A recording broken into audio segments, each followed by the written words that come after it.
Hello everyone, welcome to the channel Study Desk. Today in this video I am going to share the solution of the question answers of microeconomics regular paper.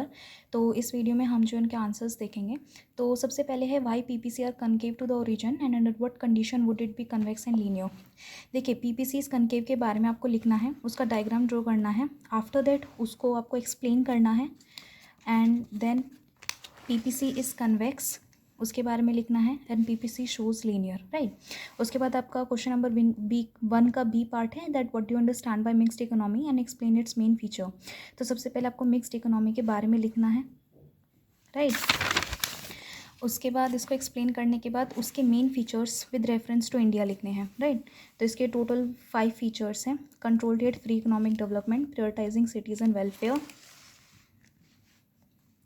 Economic planning, price regulation and coexistence of private and public sector right. उसके बाद आपका जो question number 2 है उसमें आपसे supply schedule मांगा है, market supply schedule. तो आपको इंडिविजुअल डिमांड शेड्यूल का सबसे पहले एग्रीगेट करना है और उसके बाद ये डायग्राम ड्रॉ करना है राइट. उसके बाद जो आपका क्वेश्चन नंबर 3 का ए पार्ट है उसमें आपको एक सम दे रखा है प्रैक्टिकल, जिसमें आपको बेसिकली इलास्टिसिटी फाइंड आउट करनी है. तो इस सॉल्यूशन में आपको सबसे पहले चेंज देखना है, डिमांड में कितना आया है प्राइस के लेस होने से, और उसके बाद जो उसकी इलास्टिसिटी है वो निकाल देनी है. क्योंकि इसकी इलास्टिसिटी मोर देन 1 है तो ये इलास्टिक डिमांड हुई राइट. उसके बाद थर्ड के बी पार्ट में पूछा है what are the assumptions of indifference curve analysis and also explain the concept of marginal rate of substitution. तो अजम्पशंस लिखने से पहले इंडिफरेंस करके आप इंडिफरेंस कर्व के बारे में थोड़ा सा बताओगे, बताने के बाद उसका डायग्राम ड्रॉ करोगे and then set of assumptions लिखोगे कि सबसे पहले इंडिफरेंस का डाउनवर्ड स्लोपिंग है और हायर इंडिफरेंस का मतलब हायर सेटिस्फेक्शन राइट.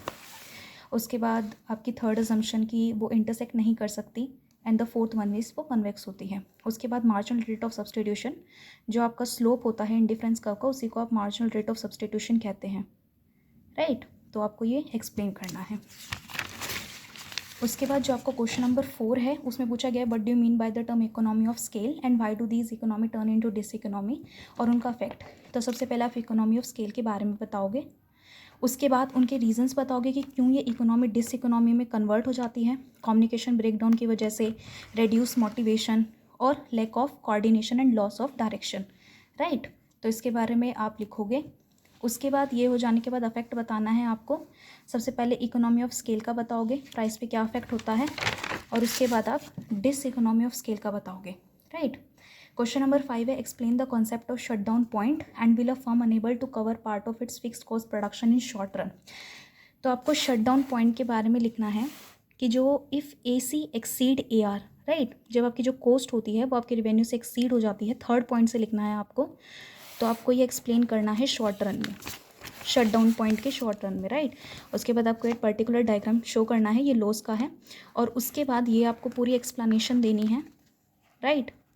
और ये एक्सप्लेनेशन देने के बाद आपको ये पर्टिकुलर डायग्राम ड्रॉ करना है जो कि आपके शट डाउन पॉइंट को शो करता है राइट. और इसी सेम क्वेश्चन में आपसे पूछा हुआ है सप्लाई कर्व के बारे में. तो ये जो आपको क्वेश्चन नंबर 3 है सप्लाई कर्व का ही है शॉर्ट रन का. तो आपको इसमें ये पूरी एक्सप्लेनेशन लिखनी है राइट सप्लाई कर्व में, और उसके बाद आपको ये दोनों डायग्राम ड्रॉ करने हैं.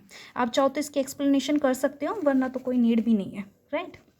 उसके बाद ये आपका क्वेश्चन बुक से हो गया है. उसके बाद है question number 6 that how is price determined under perfect competition in long run and explain with the help of diagram. तो आपको बताना है कि प्राइस कैसे डिटरमाइन किया जाता है परफेक्ट कॉम्पिटिशन में लॉन्ग रन में राइट. तो उसका जो आंसर है,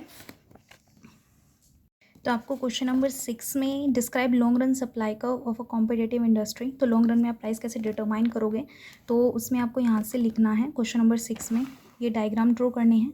और इसके जो फर्दर 3 केसेस हैं, कांस्टेंट कॉस्ट इंडस्ट्री और इंक्रीज कॉस्ट इंडस्ट्री और डिक्रीज कॉस्ट इंडस्ट्री, तो उस सबको जो है आपको एक्सप्लेन करना है राइट. इसमें जो इसके डायग्राम है उसके एक्सप्लेनेशन आप रहने दो, बट जो मेन है डेफिनेशंस जैसे तो वो कर लेना.